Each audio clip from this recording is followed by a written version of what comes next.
नमस्कार विद्यार्थी मित्रांनो. आज आपण व्याकरण विभागातील अलंकार पाहणार आहोत. मुलांनो, अलंकार म्हणजे माहिती आहे तुम्हाला? अलंकार म्हणजे दागिना. मानवी शरीराला सौंदर्य प्राप्त करणारे दागिने किंवा रंगीबेरंगी कपडे असतील, चेहऱ्यावरील चष्मा असेल, अशा प्रकारे आपण अलंकार घातल्यानंतर आपल्याला एक वेगळं सौंदर्य प्राप्त होतं. आपण खुलून दिसतो, छान दिसतो. मुलांनो, व्यक्तीची जशी गोष्ट असते ना, तशीच भाषेची सुद्धा असते. भाषा अधिक परिणामकारक किंवा चांगली दिसावी म्हणून नेहमीची भाषा न वापरता ती भाषा अधिक आकर्षक करण्याचा प्रयत्न करतो. ती शब्दरचना अधिक उठावदार वाटते. उदाहरणार्थ सांगायचं झाल्यास, तुझं चालणं मोहक आहे असं जर एखाद्या कवीला छान शब्दात सांगायचं असेल तर तो म्हणेल, चांदणे शिंपीत जाशी चालता तू चंचले. किंवा दुसरं उदाहरण आपण बघूया. एखादी आई तिच्या बाळाला झोपवताना किंवा निजवताना म्हणते की डोळे मिटून घे आणि झोप आता. तर अलंकारिक भाषेत कसं म्हणेल ती? तर पापणीच्या पंखात झोपू दे डोळ्यांची पाखरे. बरोबर? किंवा माणसाच्या आता आयुष्यामध्ये सुखापेक्षा दुःखच जास्त असतं हे सांगताना कवीची एक चमत्कृती मला इथे आठवणीने सांगावीशी वाटते. जरतारी हे वस्त्र मानवा तुझ्या आयुष्याचे, एक धागा सुखाचा 100 धागे दुःखाचे. आणि या रचनेमुळे काय होतं, भाषेला शोभा येते आणि याच गुणधर्मांना भाषेचे अलंकार म्हणतात.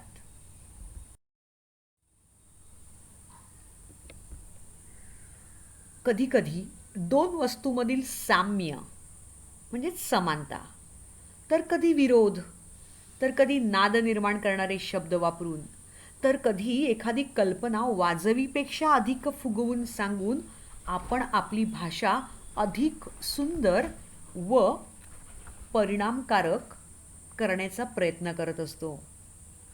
कधी शब्दातील अक्षररचनेमुळे नाद निर्माण होऊन त्या भाषेला शोभा येते, तर कधी आपण योजलेल्या शब्दांमुळे अर्थाचे सौंदर्य खुलून दिसतं आणि त्याचमुळे भाषेच्या अलंकाराचे दोन प्रकार पडतात. आणि हे दोन प्रकार म्हणजेच शब्दालंकार आणि अर्थालंकार. शब्दालंकारामध्ये अनुप्रास, यमक व इतर भाग असतात. आता मी एक ओझरतं इथे सांगते. बघा, आज गोकुळात रंग खेळतो हरी, राधिके ज राजपून जा तुझ्या घरी. किंवा गडद निळे जलद भरुनी आले, शीतल तनू चपल चरण अनिलगण निघाले. किंवा रजत नील ताम्र नील स्थिर पल जलपल सलील, हिरव्या तटी नावाचा कृष्ण मेळ खेळे. आता या ओळी मी ज्या सांगितल्या आहेत या काव्यपंक्ती, ह्यामध्ये तेच अक्षर पुन्हा पुन्हा येतं आणि त्यामुळे हा जो एक नाद निर्माण होतो, त्यामुळे त्या काव्यपंक्तीला शोभा येते. जसं बघा, आता नीट ऐका. एखाद्या वाक्यात किंवा कवितेच्या चरणामध्ये, ओळींमध्ये एकाच अक्षराची पुनरावृत्ती होते आणि त्यामुळे पुनरावृत्ती म्हणजे तेच अक्षर परत परत येतं आणि त्यामुळे एक नाद निर्माण होतो आणि त्या नादामुळे त्या काव्याला एक वेगळ्या प्रकारचं सौंदर्य प्राप्त होतं. बघा, नीट आता लक्ष द्या. बचं सांगते मी. बालिश बहु बायकांत बडबडला. ब परत आलेला आहे. किंवा देवादीन दयाळा दूरधृत दास दुःख दूर दवडी शांतीच मज दे. ह्यामध्ये द ची पुनरावृत्ती झालेली आहे आणि मग यावेळेला हा अनुप्रास येत असतो. आता यमक म्हणजे रायमिंग वर्ड्स मुलांनो, हा तर आपल्या हातचा मळ आहे. तुम्ही सतत काही ना काही छोटी छोटी पंक्ती तयार करत असतात. ती या यमकातली असते. जसं सुसंगती सदा घडो, सुजनवाक्य कानी पडो, घडो पडो, कलंक मातीचा झडो, विषय सर्वथा नावडो, झडो नावडो. किंवा जाणावा तो ज्ञानी, पूर्ण समाधानी, ज्ञानी समाधानी, निसंदेह मनी, सर्व काळ ज्ञानी समाधानी मनी. शेवटी यमक जुळलेला आहे. Rhyming words. आता एक शेवटचं उदाहरण बघा. आला वसंत, कवी कोकिल हाई आला, आला पितो सुचवितो अरुणोदयाला, आला अरुणोदयाला. मग यामुळे जो नाद प्राप्त होतो त्यामुळे यमक ही हा शब्दालंकार होत असतो. किंवा यमकाचं अजून एक उदाहरण मी सांगते. मना सज्जना भक्तिपंथेची जावे जावे, तरी श्रीहरी पाविजे तो स्वभावे स्वभावे. हां, तर हे यमक झालं. तर मुलांनो, ह्या अलंकारामध्ये शब्दालंकार आपण ओझरता पाहिलेला आहे. आता आपण अर्थालंकाराकडे वळतो आहोत. अर्थालंकारामध्ये उपमा, उत्प्रेक्षा, रूपक ह्याची यादी भरपूर मोठी आहे अर्थालंकारामध्ये, ज्यामध्ये अपन्नुती आहे, व्यतिरेक आहे, अनन्वय आहे, भ्रांतिमान, संसंदेह, अतिशयोक्ती, दृष्टांत, स्वभावोक्ती, अन्योक्ती, विरोध, विरोधाभास, असंगती, सार. तर हे अनेक प्रकार आहेत. तर आता आपण आपल्याला अभ्यासाला जे लावलेले अलंकार आहेत त्याकडे वळणार आहोत. ही जास्तीची माहिती मी मुद्दामून सांगितली की एक्झॅक्टली अलंकार म्हणजे काय हे तुम्हाला कळणं गरजेचं आहे. आणि जेव्हा अलंकार म्हणजे काय कळेल त्यानंतरच आपण पुढे जाऊ शकतो.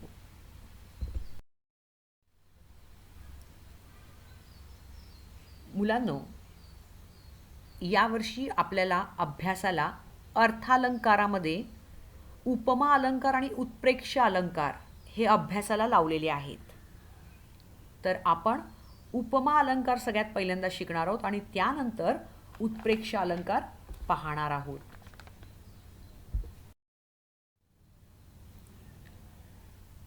आता उपमा अलंकार म्हणजेच काय, तर ह्यासाठी मी काही शॉर्टकट्स काढलेले आहेत. तर दोन वस्तूंमधील साम्य, साम्य म्हणजे समानता, सारखेपणा.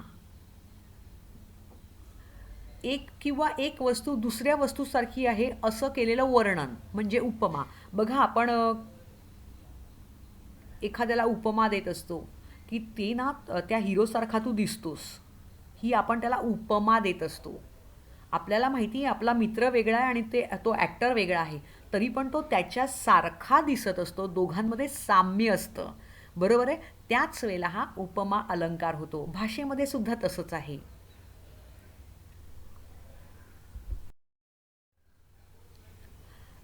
जसं आता उपमा अलंकार कसा, तर मी तुम्हाला आत्ता एका हिरोचं उदाहरण दिलं की तुमचा एखादा मित्र असेल XYZ, तर तो त्या हिरोसारखा दिसतो, म्हणजे आपण त्या आपल्या मित्राला त्या हिरोची किंवा त्या नटाची उपमा देतो.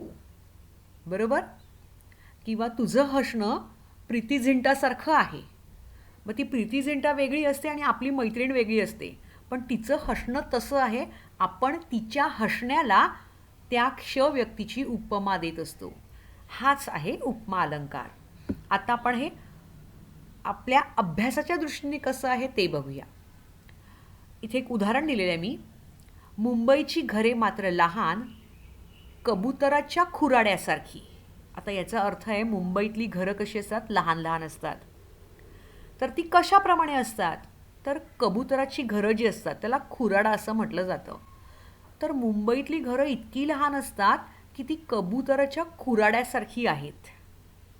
म्हणजेच काय, मुंबईच्या घराला कबुतराच्या खुराड्याची उपमा दिली आहे. कळलं इथे. आता दुसरं उदाहरण बघूया. सावळाचा रंग तुझा पावसाळी नभापरी. परी म्हणजे सारखा. सावळाचा रंग तुझा, तुझा रंग सावळा आहे. सावळा म्हणजे गव्हाचा जो रंग असतो, गव्हाळ तसा, म्हणजे फार गोरा नाही आणि फार काळा नाही, असा सावळा रंग. हा माणसाचा रंग आहे, त्याच्या शरीराचा किंवा त्याच्या त्वचेचा. तर सावळाचा रंग तुझ्या पावसाळी नभापूर्वी. नभा परी म्हणजेच नभ, पावसाळी म्हणजे पावसात जे आकाशामध्ये ढग येतात त्या ढगाप्रमाणे तुझा रंग सावळा आहे. आता सावळा हा रंग कोणाचा आहे माहिती आहे तुम्हाला? श्रीकृष्णाचा. सावळा, श्यामल. तर सावळाचा रंग तुझा पावसाळी नभापरी म्हणजे तुझा रंग कसा आहे, तर पावसात जे ढग भरलेले असतात त्या ढगाच्या रंगाप्रमाणे तुझा रंग आहे. ही उपमा दिली आहे त्या व्यक्तीच्या सावळ्या रंगाला. ठीक आहे. आता तिसरं उदाहरण बघूया. आभाळागत माया तुझी आम्हावरी राहू दे. गत म्हणजे सारखी, माया म्हणजे प्रेम. म्हणजेच काय, आभाळ कसं असतं, विशाल असतं. तर ह्या विशाल आभाळाप्रमाणे तुझं प्रेम आमच्यावर राहू दे. म्हणजे त्या प्रेमाला उपमा कसली दिलेली आहे, आभाळासारखी.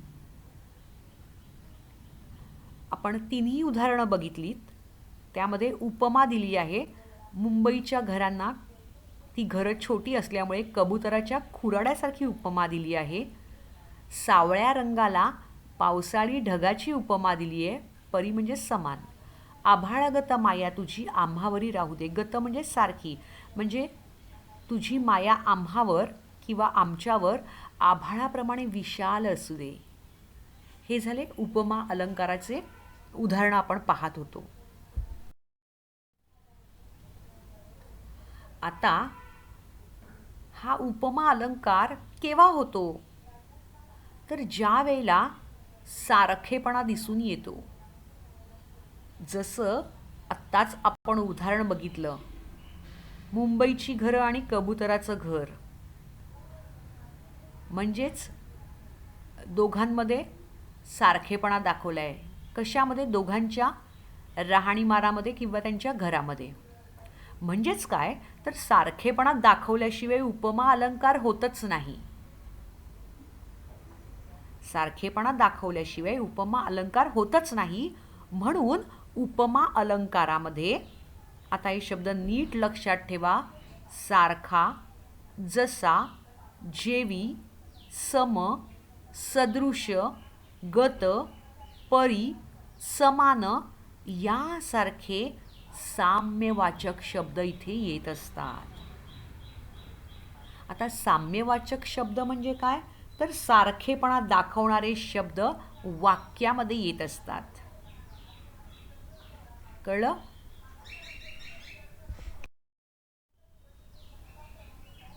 आता हे सगळं मी तुम्हाला सांगितलं. आता यांच्या प्रश्नाचं स्वरूप कसं असेल, तर तुम्हाला काय करायचं आहे, तर तुम्हाला परीक्षेमध्ये वाक्य दिली जातील आणि तुम्हाला प्रश्न विचारला जाईल, या वाक्याचा अलंकार ओळखा. आत्ता आपण कुठला अलंकार बघत होतो, उपमा अलंकार. पुढे आपण दुसरा शिकणार आहोत. त्यानंतर दुसरा प्रश्न असा विचारला जातो, वाक्यातील उपमेय, उपमान, समान धर्म, साधर्म्यवाचक शब्द ओळखा. अलंकार ओळखा हा एका मार्कासाठी विचारला जातो. तर एखादं वाक्य दिलं असेल, त्यातनं तुम्हाला उपमेय, उपमान, समान धर्म आणि साधर्म्यवाचक शब्द ओळखा असा 2 मार्कांसाठी प्रश्न येतो. उपमानला अर्धा मार्क, समान धर्म अर्धा मार्क, उपमेय अर्धा मार्क आणि साधर्म्यवाचक शब्द अर्धा मार्क. तसा हा 2 मार्काचा प्रश्न तुम्हाला इथे विचारला जातो. आता तुम्ही हे कसं ओळखायचं, तर त्यासाठी काही टेक्निक्स मी इथे सांगणार आहे. ही लिहून घ्यायची आहेत. उपमेय. उपमेय म्हणजे काय, तर ज्याची तुलना करायची, ते कोणाशी कंपेअर करायचे आपल्याला, तर ते नाव, ती व्यक्ती, तो शब्द म्हणजे उपमेय. त्यानंतर उपमान म्हणजे ज्याच्याशी तुलना करायची ते. कोणाशी करणार आहोत आपण तुलना? त्याचं नाव किंवा तो शब्द म्हणजेच उपमान.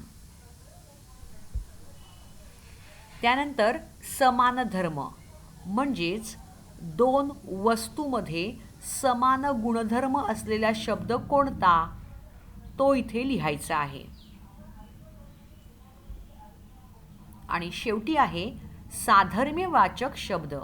म्हणजेच काय, तर त्या वाक्यामध्ये सारखेपणा दाखवणारा कोणता शब्द आलेला आहे, तर तो शब्द म्हणजेच साधर्म्यवाचक शब्द होय. इथपर्यंत कळलं? ही त्याची टेक्निक आहे आणि ह्यानुसार आपल्याला त्या अलंकारामध्ये जर उपमेय, उपमान, समान धर्म, साधर्म्यवाचक शब्द शोधा असं सांगितलं तर ते शोधता आलं पाहिजे. आणि मग यावरून आपल्याला काय कळतं, अलंकार कुठला आहे ते कळतं. आत्ता आपण एक एक अलंकार घेतोय, त्यामुळे तुम्हाला कळेल की आपण कुठल्या उपमा अलंकाराबद्दलच बोलतो आहोत. कळलं? चला आता उदाहरण म्हणून काय सांगते, जसं हा आंबा साखरेसारखा गोड आहे. नीट लक्ष देऊन ऐकायचं आहे, समजून घ्या पहिल्यांदा. हा आंबा साखरेसारखा गोड आहे. आता आपल्याला काय करायचं आहे, उपमेय, उपमान, साधारण धर्म उपमेय, उपमान, समान धर्म आणि साम्यवाचक शब्द यातनं शोधायचा आहे. आता मला सांगा, सगळ्यात पहिल्यांदा आपण काय शोधणार आहोत? उपमेय. उपमेय म्हणजे काय? ज्याची तुलना करायची ते. आता कोणाची तुलना करतोय आपण?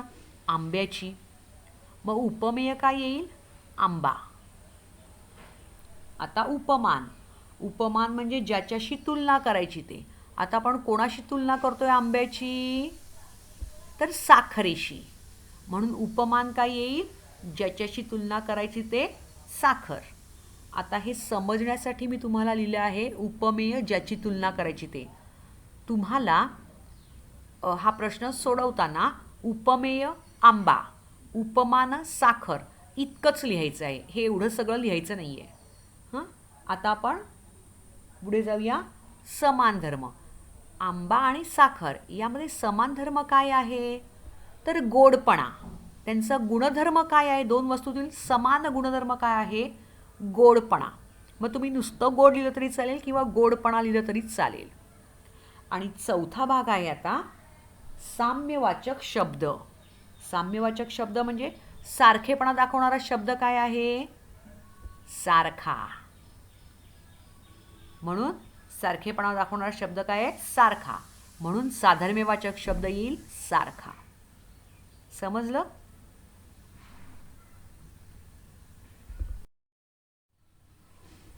नाव इट्स युअर टाईम. आता तुमची वेळ झालेली आहे. चला, तुम्ही नोटबुक घेऊन तयार असाल. प्रश्न आहे, खालील वाक्यांतून उपमेय, उपमान, समान धर्म, साधर्म्यवाचक शब्द शोधून लिहा. हा तुमचा प्रश्न आहे. तुमचं वाक्य आहे, आईचे प्रेम सागरासारखे असते. आईचे प्रेम सागरासारखे असते. आता तुम्हाला काय करायचे, या वाक्याच्या खालती उपमेय, उपमान, समान धर्म आणि साधर्म्यवाचक शब्द असं लिहा एका खाली एक आणि पटापट उत्तरं शोधा. मग आपण सोडून पुढे जाऊया.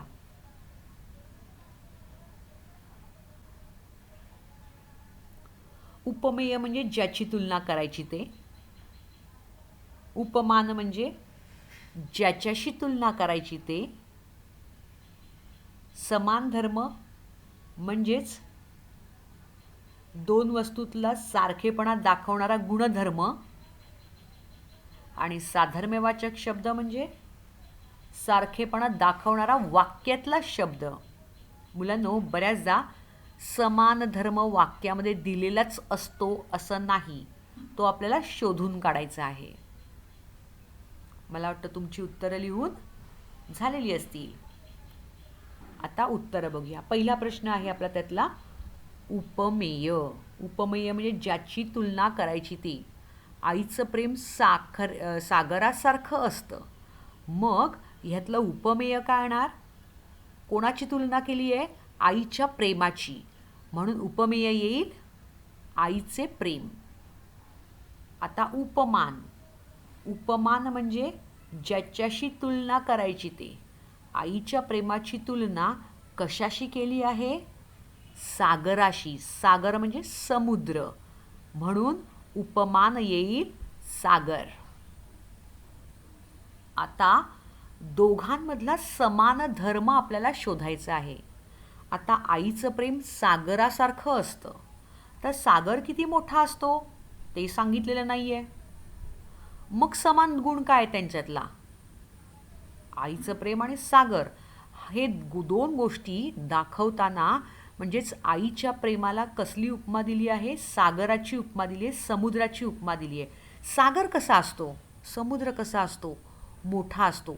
मोठा म्हणजे कसा असतो? अथांग पसरलेला.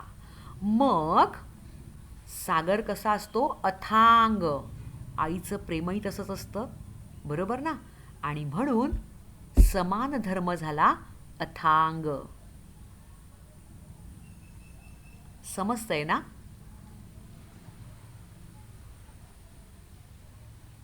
आता आहे साधर्म्यवाचक शब्द.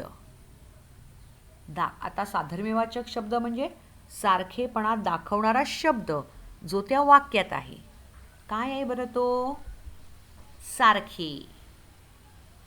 कळलं? उत्तरं चेक केली तुमची?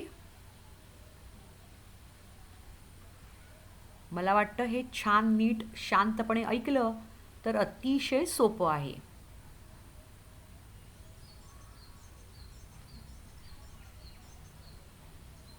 झालं लिहून?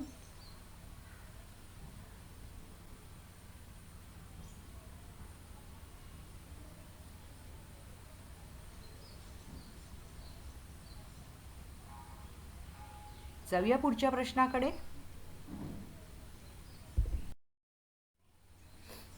लिहा दुसरं वाक्य. आमच्या गावचे सरपंच कर्णासारखे उदार आहेत. सरपंच म्हणजे पाटील वगैरे असतात, मुख्य तसे सरपंच. गावातला सगळा व्यवहार पाहणारा माणूस किंवा व्यक्ती म्हणजे सरपंच, गावातले मुख्य. ते कसे आहेत? कर्णासारखे उदार आहेत. उदार म्हणजे काय? तर देणारा, वाटणारा. आता म्हणजेच दानी, दान करणारा. कोण आहे बरं? कर्ण. कर्ण माहिती आहे ना? दानशूर कर्ण.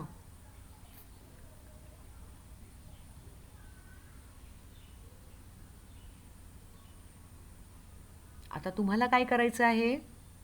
यातून उपमेय, उपमान, समान धर्म आणि साम्यवाचक शब्द शोधायचा आहे. साम्यवाचक म्हणजेच साधर्म्यवाचक. हां,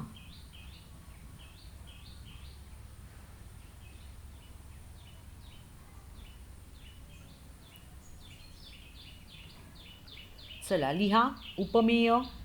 उपमेय म्हणजे ज्याची तुलना करायची ते.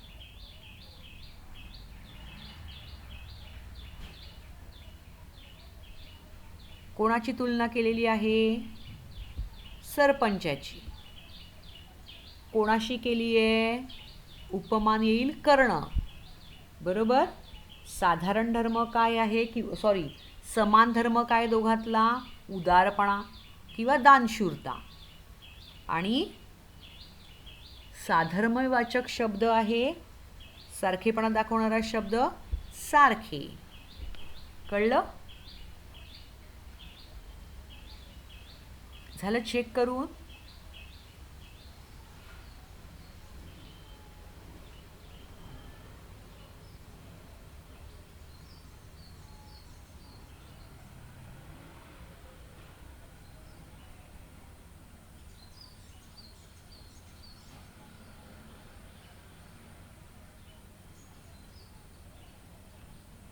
झालं लिहून?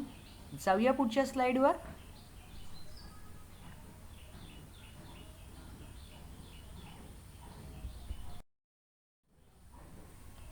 तिसरं वाक्य, मेघा समतो श्याम सावळा.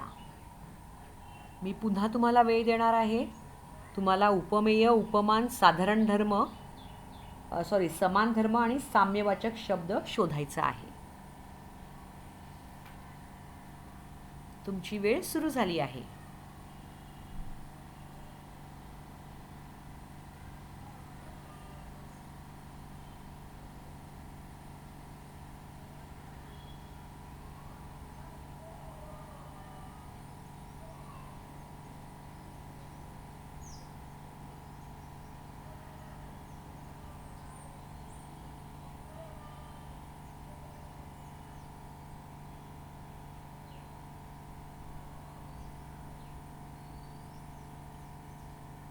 झालं लिहून? बघा, क्लू देते. उपमेय म्हणजे ज्याची तुलना करायची ते.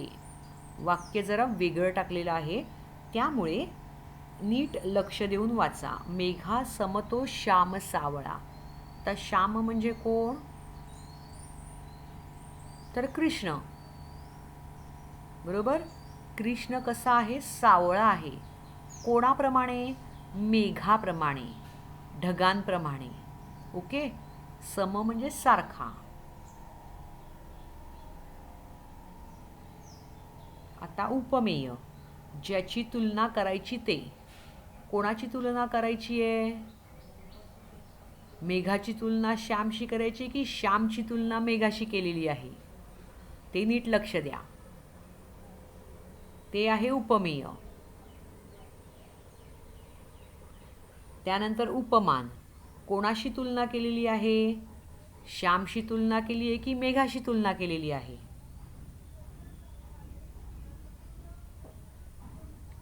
त्यानंतर आहे समान धर्म. दोघातला समान गुण काय आहे? रंगाचा. मग तो शब्द तिथे लिहिणार आहात समान धर्मामध्ये. त्यानंतर साधर्म्यवाचक शब्द म्हणजेच काय? तर सारखेपणा दाखवणारा शब्द. कुठला शब्द आहे तो? लिहा तिकडे. चला आता आपण सॉल्व करूया. उपमेय, ज्याची तुलना करायची ते. मेघा समतो श्याम सावळा. श्याम म्हणजे कृष्ण. कृष्ण कसा आहे? सावळा आहे. कोणाप्रमाणे? मेघाप्रमाणे म्हणजेच ढगाप्रमाणे. मग कोणाची तुलना केली आहे? श्यामची. म्हणून श्याम हे उपमेय. आता उपमान, श्यामची तुलना कोणाशी केली आहे? मेघाशी. म्हणून उपमान झालं मेघ. आता समान धर्म, दोघोतला समानता काय आहे दोघोतली? तर रंग. कुठला रंग? सावळा रंग. मग समान धर्म सावळा. आणि शेवटी साधर्म्यवाचक शब्द म्हणजेच काय? सारखेपणा दाखवणारा शब्द. मेघा सम. सम म्हणजे सारखा, आणि म्हणून साधर्म्यवाचक शब्द येईल सम. समजतंय ना? चुकलं असेल तर दुरुस्त करून घ्या.